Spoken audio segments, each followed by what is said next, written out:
Hey everybody, how y'all doing today?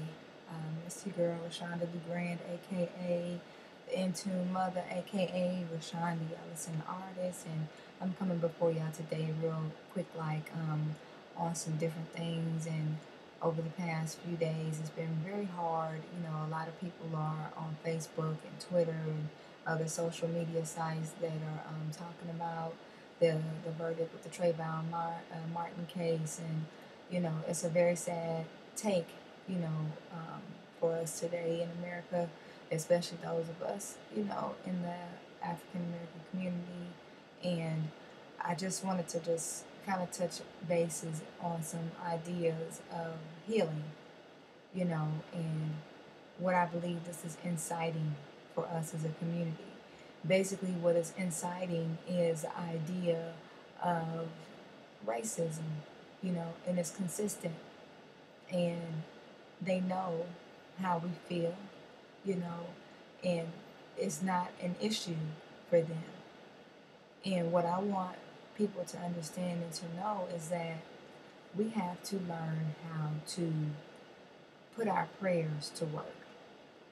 A lot of parents, a lot of children right now are being consumed by the fear factor of what has just taken place. And the fact of feeling that there would be no justice for you can paralyze you. And I don't care how many rallies, how many marches, how many petitions, how many different things that we go out there and we work towards. If we're not working towards it in love and not out of resistance or out of fear, then they're not going to work. And so what I wanted to do was to just kind of channel in some energy right now and focus on love, and just kind of send out a very deliberate prayer, and just to kind of give an idea of how the prayer language needs to be able to change, and so that moms are not writing letters saying that, oh no, now I'm scared that I can't even let my child walk to the corner store to buy some candy, or I can't do, XYZ, or my child is going to be um, murdered, or all these different things, all these different elements um, that I don't want us as a people to start to focus on. And baby Bryce is waking up, so I'm gonna go ahead and grab him real quick. Come on, buddy. I'm right here. Come on. I'm right here. You come up. It's time for the camera for you too. You get you some camera time. Camera time. You want to go back to sleep? I'm sure you do. I'm sure you do. And what I wanted to pretty much speak over, you know, with everyone. Hey, buddy. Hey, buddy. I know. I know. I know. Come on. What I wanted to speak over, is the idea of us focusing our thoughts, focusing our feelings, focusing our ideas, focusing our programs that we want to implement after we sing this, focusing on the programs that we wanted to implement before this happened. Focusing on all of the positive things that we want to institute into our communities. And what is coming to me most is that we have to change our prayer language. Stop praying, oh Lord, I don't want my child to do this and that and the third. I don't want this and that to happen. Oh God, stop praying with worry, because you're still sending out the worrying energy. Stop praying in that language, and start praying in the language of empowerment by saying thank you, by speaking with gratitude, by speaking with knowingness. As your child walks out the door, say, I speak life over my child. I speak vigilance and awareness and discernment over my child. I speak a covering. Protect my child with a hedge around him or her, so that they will be able to go forth in a community that is set up for them to be prosperity. To be prosperity, not to be prosperous, but to be prosperity. because they are a part of our inheritance. And we inherited them, and they inherit the world. And we put them before the world. And the world is full of different types of people. You know, they say you send them out as sheep among the wolves. You know, you have to be mindful of the spirit of the wolves. You know, they're very intelligent, very insightful, very in tuned to the vulnerabilities. So we have to pray up our children to empower them with a different type of strength. Not just the strength of knowing the day's latest fashions, and not just the strength of knowing, you know, the latest songs on the radio and XYZ. We got to pray up their spiritual mind. We got to pray them up in a way that they, when they are faced with these wolves that are among them, that they know how to defend themselves. And they will create a cover for themselves, that nothing can come against them. And they are not walking around in fear and in worry, but they're walking around empowered and in strengthened. And I know it's easy to say that, to say what I'm saying, and you probably say, oh, well, it's easy for you to say that when, you know, it's people out here. This is reality. That's what my mother tells me. I say, this is reality. Well, reality is what you make it.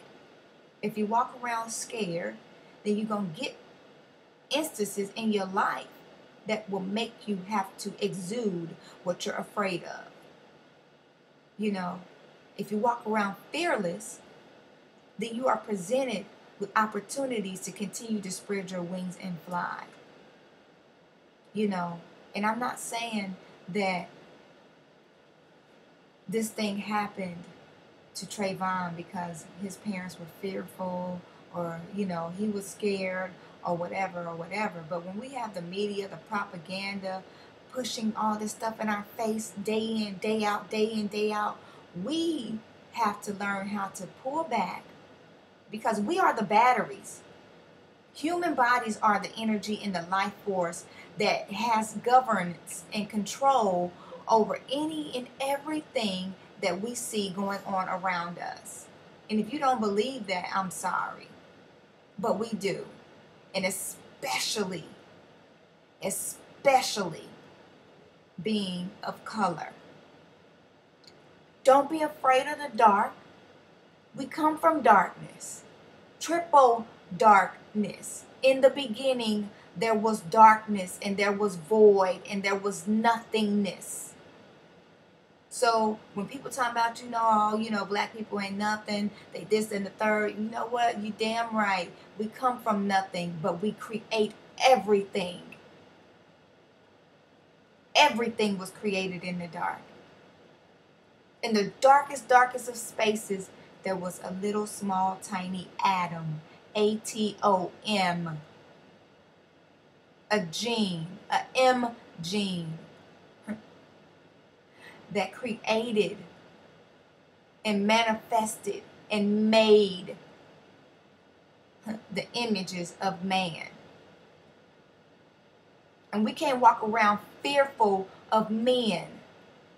We can't walk around fearful of children, because that's what the man said, that, he was fearful of a child. Yeah, right. I got 3 sons, and none of them scare me. And when they become men, I will not have any fear of them. But I understand the fear that the people are talking about when it comes to our children. They dominate everything. They dominate the culture of how people dress. They dominate the culture of what music is played on the air. They dominate the sports industry. They dominate everything, because they are the beginning. And we have to get back to the beginning so that we are able to cultivate that energy into something that's bigger than just our children being murdered and slain every day, and not just by a Zimmerman, but by the police departments, and not just by the police departments, but by themselves. They have to be shown that they are valuable. And if a lump of coal that's black turns into a diamond, which is a prism that produces infinite light, then what are we waiting on? We just got to polish it up. We got to make it look better. We got to put the value back, take the value out of your mouth, off the grills and off the grills of your cars and all that, and start investing this back into yourself. Because that's just an outward reflection. But the internal reflection is what we need to be focused on. And I don't care what nobody say, because everything on this earth came from that very existence. As black as this bench is, right here is what everything derived from. As black as the pupil in your eye, everything derived from that. So what I say is get empowered. Learn how to invoke a gratuitous prayer language. Learn how to be. Learn how to be. And just be. And just be. Be who you are. You are a God. You are God body. You are a divine light in the image of a higher intelligence, a creator.